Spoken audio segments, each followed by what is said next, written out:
All right, this video is for Mechanical Engineering 430 at the University of Idaho, and this is a class on experiment design. And this video is for the second project, which involves modeling the dynamic motion of a sphere. So I built a computer model, and this is a very early prototype. And so there's going to be issues, because there always are.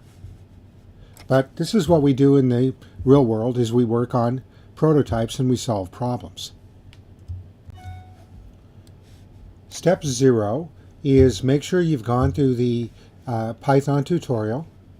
Step 1, click on this link, download this folder, and save all the files to your local computer. Be sure to keep all the files in their own folder.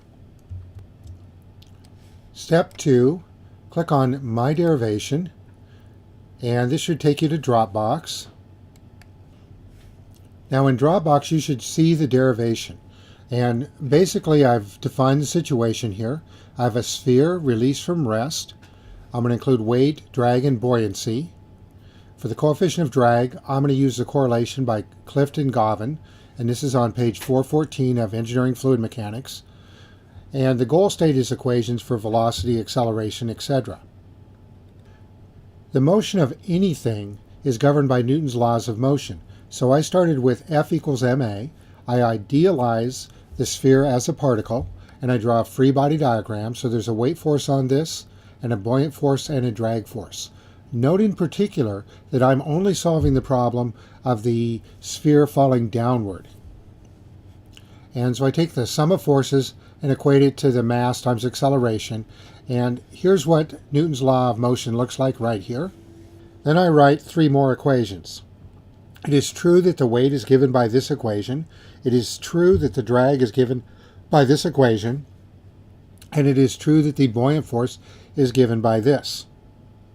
As I look at those, I can see I have 4 equations and 4 unknowns. And so I go ahead and recognize that I can solve this problem.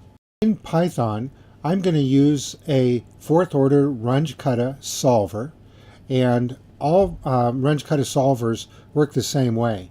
And we convert 2nd order and higher order differential equations to 1st order differential equations. And here's where I show how to do that. And you really don't need to figure this out, but I wanted to show you this step.